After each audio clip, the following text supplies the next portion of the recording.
Tatlong ingredients lang meron ang tikoy.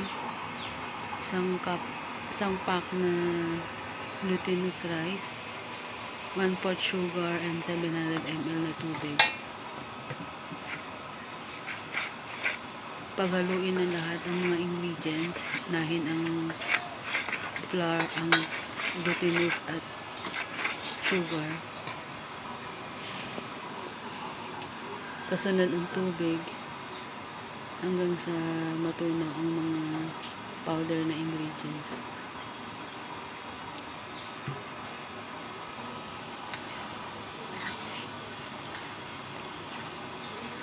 Haluin ng maigi ang mga ingredients hanggang sa matunaw ito.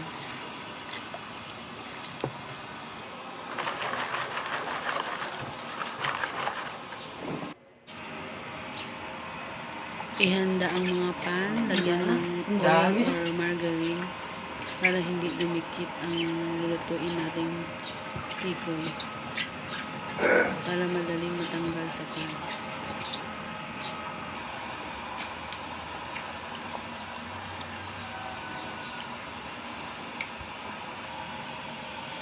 Ganyan lang kasimple.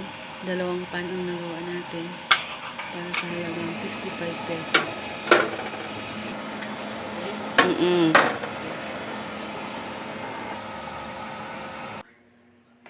Lutuin ng 1 oras hanggang sa maging